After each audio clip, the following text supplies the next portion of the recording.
Hello friends, मैं आज आप लोगों के लिए एक ऐसी मूवी लेकर आई हूँ जो कि भाई बहन के प्यारे से रिश्ते पर बेस्ड है। एक ऐसा रिश्ता जिसमें प्यार, तकरार, नोक-झोंक हर तरीके के इमोशंस मिलते हैं आपको।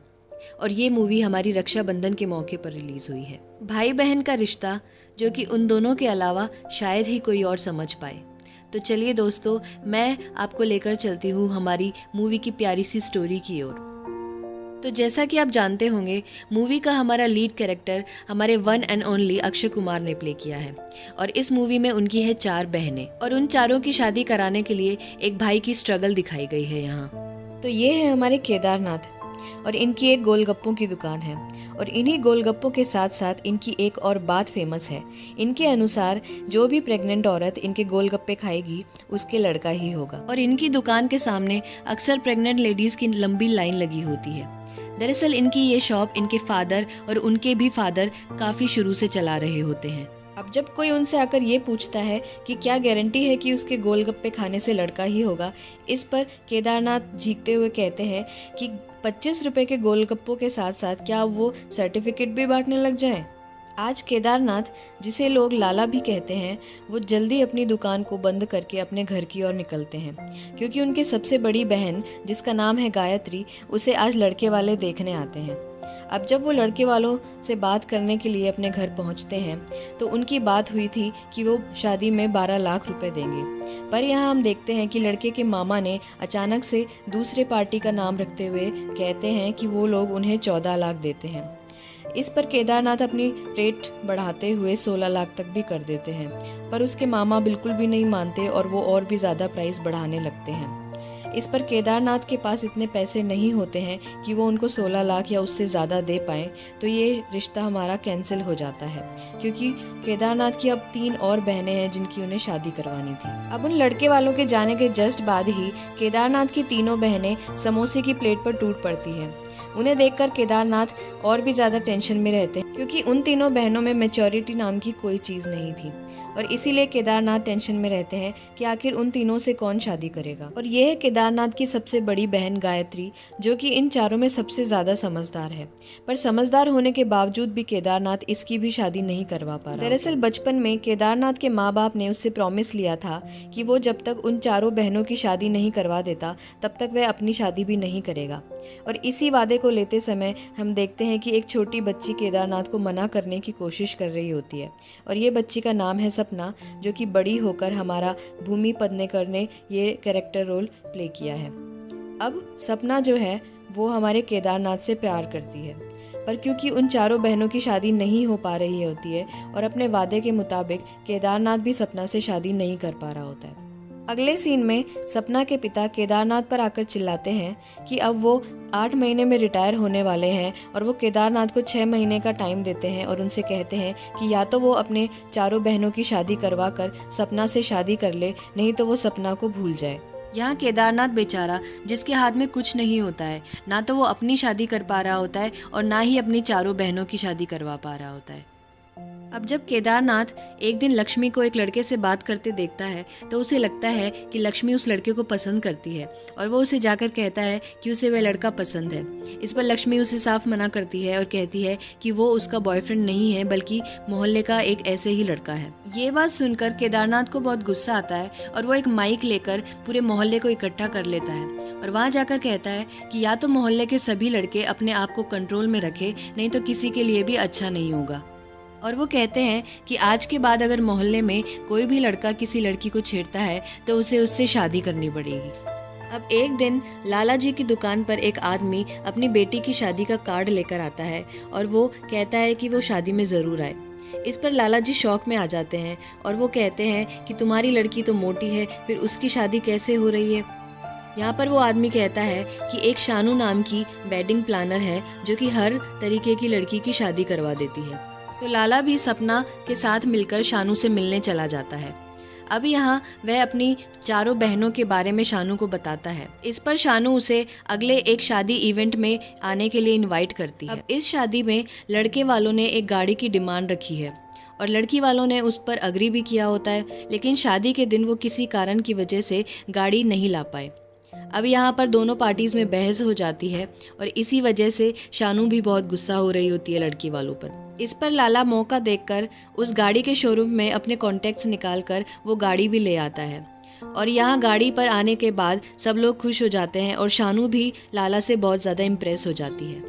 अब अगले दिन वो केदारनाथ को अपने ऑफिस में बुलाती है और वो कहती है कि वह गायत्री की शादी करवाने के लिए रेडी है, पर इस पर उसे 18 लाख लगेंगे। अब लाला कहता है कि उसके पास 18 लाख रुपए नहीं है, तो शानू थोड़े कम पैसे में उसकी शादी करवाने के लिए मान जाती है। साथ ही साथ वो यह भी बताती है कि उसकी बाकी तीनों बहनों पर उसे काम करना पड़ेगा, जैसे कि जो मोटी है उसे पतला करना पड़ेगा, जो काली है वो लोग उसे धूप में जाने से रोकेंगे और जो हमेशा लड़कों की तरह रहती है उसे लड़कियों के तौर तरीके सिखाएंगे। साथ ही में वे लाला से ये भी बताती है कि सपना की शादी भी उसने फिक्स कर दी है, क्योंकि सपना के पिता ने उसके पास आकर सपना की शादी करवाने के लिए कहा था। इस पर लाला और सपना दोनों ज़्यादा इमोशनल हो जाते हैं और शौक में आ जाते हैं। अब अगले सीन में सपना केदारनाथ पर चिल्ला रही होती है और वो कहती है कि उन दोनों की शादी नहीं हो सकती, क्योंकि उनकी बाकी बहनें बदलना ही नहीं चाहती, क्योंकि यहाँ पर उसकी सारी सिस्टर्स बदलने से मना कर रही थी। अब यहाँ केदारनाथ अपनी बहन और सपना के बीच में पिसता चला जा रहा था, क्योंकि उसके हाथ में कुछ नहीं था और वो कुछ भी नहीं कर पा रहा था। अब अगले सीन में सपना को देखने वाले लड़के उसके घर आए हैं और यहाँ पर केदारनाथ की बाकी सभी बहनें उन लड़के वालों से कहने लगती हैं कि सपना की सेटिंग उसके भाई से चल रही है। ये सारी बातें सुनकर वो लड़के वाले गुस्से में आते हैं और वहाँ से चले जाते हैं। और तब हमें पता चलता है कि ये काम गायत्री, जो कि सबसे भोली दिखती है, पर उसी ने प्लान किया था। तो अब आगे हम चलते हैं और देखते हैं कि केदारनाथ अपनी बहन गायत्री की शादी करवाने के लिए अपने घर का पुश्तैनी सामान बेचने की कोशिश करता है। अब क्योंकि उसके पास पूरे पैसे इकट्ठे नहीं हो पा रहे होते हैं, तो अगले सीन में वो मोहल्ले में जगराता करने के लिए भी रेडी हो जाता है, ताकि उसके पास और पैसों का इंतज़ाम हो सके। अब अपने भाई की इतनी मेहनत देखने के बाद उसकी बहनें भी बदलने के लिए तैयार हो जाती हैं और वो भी कोशिश करती हैं कि वो अपने आप को चेंज कर पाएँ। यहाँ सब लोग मिलकर दुर्गा, लक्ष्मी और सरस्वती को चेंज करने की कोशिश करते हैं, जैसे कि खाने में ध्यान देना, अपने लुक्स पर ध्यान देना, लड़कियों जैसे कपड़े पहनना, एट्सेट्रा एट्सेट्रा। अब हम अगले सीन में देखते हैं कि एक औरत दहेज पर मोहल्ले में आकर भाषण दे रही होती है और कहती है कि दहेज देना भी उतना ही इक्वल पाप है जितना कि दहेज लेना। इस पर केदारनाथ आकर बोलता है कि कोई भी बाप और भाई अपनी बहन और बेटियों के लिए उसकी शादी करवाने के लिए दिन रात मेहनत करता है, और अगर वो लोग दहेज नहीं देंगे तो उनकी बेटी और बहनों से कोई भी शादी नहीं करेगा। तभी अचानक से शानू का फ़ोन आता है और वो कहती है कि अगले महीने गायत्री की शादी फिक्स हो गई है। ये बात सुनकर लाला बहुत ही ज़्यादा इमोशनल हो जाते हैं और वो घर जाकर ये न्यूज़ अपनी सभी बहनों को बताते हैं। यहाँ पर पूरा परिवार इमोशनल हो जाता है और लाला अपने बचपन के दिनों को यहाँ पर याद करने लगता है। अब अगले सीन में गायत्री की शादी हो रही होती है और यहाँ गायत्री लाला से पूछती है कि आखिर उसने इतने पैसों का इंतज़ाम कैसे किया। इस पर लाला कहता है कि उसने दुकान को गिरवी रख दिया है और अगर बाकी बहनों की शादी करने के लिए पैसों की कमी पड़ी तो वो अपनी किडनी भी बेच देगा। अब इतने खुशी के मौके में सब लोग खुश होते हैं और गायत्री की अच्छे से विदाई हो जाती है। तभी अगले सीन में हम देखते हैं कि सपना के पिता आकर केदारनाथ की बेइज्जती करने लगते हैं और वो कहते हैं कि अब वो सपना की भी शादी करवा देंगे, क्योंकि केदारनाथ अभी तक सिर्फ एक ही बहन की शादी करवा पाया था। साथ ही वो सब लोगों को ये बताते हैं कि दरअसल केदारनाथ उन चारों बहनों का सगा भाई नहीं है, बल्कि उन चारों के माँ बाप तो उसे मंदिर की सीढ़ियों से उठाकर लाए थे। ये बात सुनकर सबको बहुत गुस्सा आता है और केदारनाथ की चारों बहनें उसके पिता को मारकर वहाँ से भगाने की कोशिश करती हैं और वहाँ से केदारनाथ भी चला जाता है। इसके बाद सभी बहनें मिलकर केदारनाथ को यकीन दिलाती हैं कि उसने एक रियल भाई से भी ज़्यादा बढ़कर उन चारों को प्यार दिया है। अब यहाँ केदारनाथ वापस शानू से मिलने जाता है और शानू उसे बताती है कि उसकी दो बहनों के लिए दो भाइयों के रिश्ते आए हैं, पर दिक्कत ये है कि वो दोनों थोड़े हकलाते हैं। इस पर केदारनाथ गुस्सा हो जाता है और वो कहता है कि वह मानता है कि उसकी बहनों की शादी नहीं हो रही है, पर इसका मतलब ये नहीं है कि वो किसी से भी उनकी बहनों की शादी करवा देगा। अब अगले दिन केदारनाथ सपना को एक लड़के के साथ घूमता हुआ देखता है और बाद में उसे पता चलता है कि ये वो लड़का है जो कि सपना के पिता ने उसके लिए देखा है। अभी यहाँ पर सपना भी बहुत ही ज़्यादा इमोशनल होती है और वो कहती है कि उसके पिता अब उन दोनों की शादी के लिए और वेट नहीं कर सकते। इसलिए केदारनाथ इमोशनल होकर शानू को फ़ोन करता है और वो कहता है कि वो उन हकलाते हुए लड़कों से मिलना चाहता है और उसके बाद ही में वो आगे कुछ और डिसाइड करेगा। अब अगले सीन में वो परिवार उन दोनों को देखने के लिए आता है। अब जब केदारनाथ या उसकी बहनें कोई भी सवाल पूछती हैं तो उसका परिवार उन दोनों लड़कों को बोलने नहीं देता है ताकि उन्हें उनके हकलाने का ज़्यादा मालूम ना चल सके। अब यहाँ केदारनाथ उन दोनों की शादी के लिए हाँ कर देता है। अब क्योंकि उसे पैसों की ज़रूरत होती है तो अगले सीन में हम देखते हैं कि वो कुछ दिनों के लिए अपने शहर से बाहर चला जाता है और तभी हमें पता चलता है कि वो अपनी एक किडनी बेच रहा होता है। अब हॉस्पिटल से निकल के हम देखते हैं अगले सीन में जहाँ केदारनाथ वापस अपने घर को लौटता है और दरअसल ये रक्षाबंधन का दिन होता है जहाँ उसकी तीनों बहनें उसका इंतज़ार कर रही होती है राखी बांधने के लिए। तभी अचानक से केदारनाथ के पास पुलिस का कॉल आता है और वो लोग उसे बताते हैं कि उसकी बहन गायत्री ने सुसाइड कर लिया है और ये बात सुनकर तो केदारनाथ के पैरों से ज़मीन खिसक जाती है। अब यहाँ पुलिस वाले केदारनाथ को गायत्री की डेड बॉडी दिखाते हैं और उसकी डेड बॉडी देखकर केदारनाथ वहीं बैठकर बहुत ज़ोर ज़ोर से रोने लगता है। साथ ही में उसकी तीनों बहनें भी वहाँ आ जाती हैं और वो गायत्री की बॉडी से लिपटकर ज़ोर ज़ोर से रोने लगती हैं। दोस्तों, ये काफ़ी इमोशनल सीन था। केदारनाथ उसके ससुराल वालों से पूछते हैं कि आखिर उसकी बहन ने ऐसा क्यों किया, क्या वो उसके घर का काम नहीं करती थी या उन लोगों का ध्यान नहीं रखती थी। इस पर पड़ोस की एक आंटी उसे बताती है कि गायत्री को उसके ससुराल वाले अक्सर मार पिटाई किया करते थे और इस बार वो लोग उससे एक फ्रिज मंगवाने की डिमांड कर रहे थे, पर क्योंकि गायत्री को पता था कि उसके भाई ने कितनी मुश्किलों से उसकी शादी की है तो ये बात वो अपने भाई को नहीं बता पा रही थी।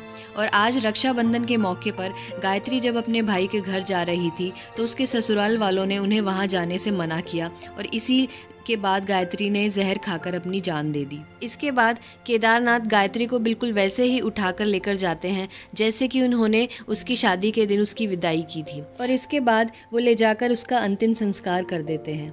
अब अगले सीन में केदारनाथ अपनी शॉप पर जाकर बहुत ही ज़्यादा कोसता है और कहता है कि उसे अपने ऊपर और अपने पिता पर भी गुस्सा है कि उसके दुकान के गोलगप्पे खाने की वजह से ऐसे लड़के पैदा होते हैं जो कि बड़े होकर लड़कियों का सम्मान नहीं करते, उन्हें दहेज के लिए जला देते हैं, मार देते हैं और उनके साथ इतना गलत व्यवहार करते हैं।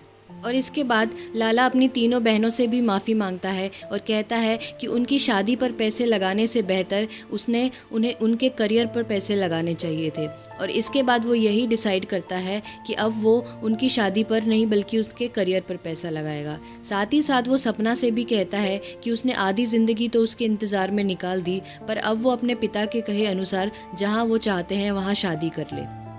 इसके बाद हम देखते हैं कि केदारनाथ अपनी बहनों को पढ़ाने में लग जाता है और उसकी बहनें भी मेहनत करके अपना करियर बनाने की कोशिश करती हैं। अब आज सपना की शादी होती है, तभी हम देखते हैं कि सपना के पिता अचानक से फेरों पर आकर सपना को कहते हैं कि अभी भी देर नहीं हुई है और वह शादी तोड़कर केदारनाथ के पास चली जाए क्योंकि वो उन दोनों को अब अलग नहीं देख सकते। इस पर सपना बिल्कुल वैसा ही करती है और वो शादी से मना कर देती है। तभी वो लड़का भी सबको बताता है कि उसे दरअसल लक्ष्मी पसंद है और वो उससे शादी करना चाहता है और इसके बदले में वो दहेज देने के लिए भी तैयार है। अब यहाँ पर लक्ष्मी की शादी भी फिक्स हो जाती है और उसकी उस लड़के से शादी हो जाती है। अब अगले सीन में दुर्गा और सरस्वती भी सक्सेसफुल हो चुकी हैं। दुर्गा एक अच्छी वकील बन चुकी है और उसने अपने साथ के एक लड़के से शादी कर ली है। साथ ही साथ सरस्वती भी एक पुलिस ऑफिसर बन गई है और उसे भी वहाँ कोई पसंद आ गया है और उसने भी उसके साथ शादी कर ली है। अब केदारनाथ की तीनों बहनों की भी शादी हो चुकी है, वो भी बिना किसी दहेज के। अब वैसे तो केदारनाथ बूढ़ा हो चुका है पर अभी भी सपना उसका इंतजार कर रही होती है और इसलिए केदारनाथ इस बार पूरी बारात लेकर और शेरवानी पहनकर सपना के घर पर उससे शादी करने के लिए पहुंच जाता है और इसी के साथ हमारी मूवी का दी एंड हो जाता है। तो दोस्तों, अगर आपको मूवी का एक्सप्लेनेशन पसंद आया हो तो please like and subscribe the channel.